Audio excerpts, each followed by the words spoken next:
నమస్తే friends, welcome to Bojju నిండే వంట. ఫ్రెండ్స్, ఇవాళ బొజ్జు నిండే వంటలో నేను చికెన్ నగెట్స్ అయితే చేశానండి. ఈ నగెట్స్ చాలా టేస్టీగా ఉంటాయండి, చాలా క్రిస్పీగా, చాలా క్రంచీగా అండ్ రెస్టారెంట్ స్టైల్లో ఎలా ప్రిపేర్ చేయాలో నేను ఈ వీడియోలో అయితే చాలా ఈజీగా ప్రిపేర్ చేసి చూపించానండి. నచ్చితే వీడియోని లైక్ చేయండి. సో ఇది ఎలా ప్రిపేర్ చేయాలో చూద్దాం. సో ఫ్రెండ్స్, నేనైతే మిక్సీ జార్ అయితే తీసుకున్నాను, బ్రెడ్ స్లైసెస్ తీసుకున్నానండి. ఇలా పొడి చేసి పక్కన ఉంచుకున్నాను.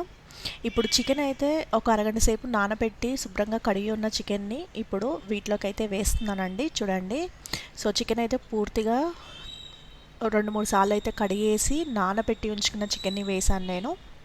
నేను బోన్లెస్ అయితే తీసుకున్నాను చికెన్. 1 టేబుల్ స్పూన్ వరకు ఉప్పు వేసానండి, 1 టేబుల్ స్పూన్ కారం వేసాను అండ్ కొద్దిగా పసుపు వేసానండి. మిరియాల పొడి వేసాను నేను అండ్ 1/2 టేబుల్ స్పూన్ వరకు అల్లం వెల్లుల్లి పేస్ట్ వేసాను అండ్ 1/2 టేబుల్ స్పూన్ వరకు vinegar and 1/2 table spoon soya sauce అయితే వేసానండి. చూడండి, ఈ విధంగా దీన్ని మెత్తగా గ్రైండ్ చేసుకున్నాము. చూడండి, చాలా మెత్తగా ఉండాలండి. వాటర్ అయితే ఏం వేయకుండా గ్రైండ్ చేశాను. ఇప్పుడు నేను కొద్దిగా ఆయిల్ అయితే వేసేదండి, ఎందుకంటే అది అతుక్కోకుండా ఉంటుంది చేతులకి. చూడండి, ఈ విధంగా చిన్న చిన్నగా ఇలా బాల్స్ చేసి పక్కన ఉంచుకున్నాను. సో ఇలా బాల్స్ చేసి పక్కన ఉంచుకున్న తర్వాత దీన్ని ఇలా నేను రౌండ్ షేప్లో అయితే ఇలా ఒత్తుకున్నానండి.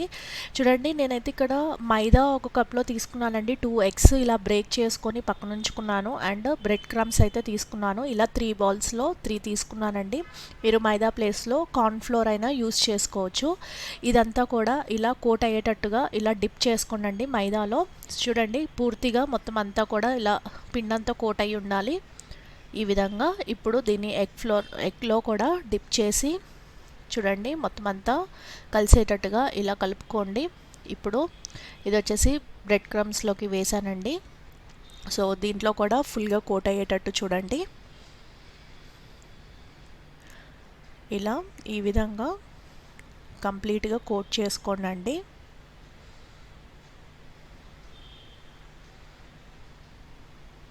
ఇలా తీసి పక్కన ఉంచుకోండి. ఇలా మిగతావన్నీ కూడా ఇలా ఇదే ప్రాసెస్ కంటిన్యూ చేయండి. సో ప్రతి ఒక్కటి ఇలా తీసుకొని సేమ్ ఇలా రౌండ్ షేప్లో చేసి ఈ మూడిట్లో డిప్ చేసి ఉంచండి. డిప్ చేసి ఇలా కోట్ చేసుకొని పక్కన ఉంచుకోండి. ముందు వచ్చేసి మైదాలో, తర్వాత ఎగ్లో అండ్ తర్వాత వచ్చేసి బ్రెడ్ క్రమ్స్లో ఇలా డిప్ చేసుకున్నానండి. సో ఇదే ప్రొసీజర్ మిగతా ఉండలన్నిటికీ కూడా ఇలానే చేయండి, చేసి పక్కన ఉంచుకోండి.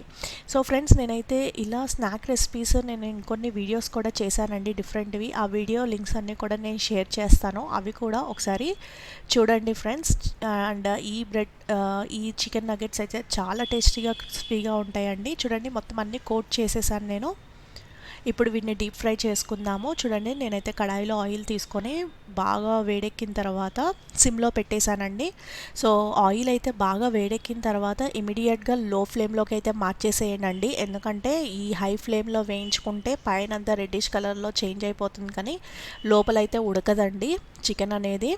సో అందుకని మీరు వచ్చేసి కంప్లీట్గా లో ఫ్లేమ్లో పెట్టి ఇవి వేపుకోండి.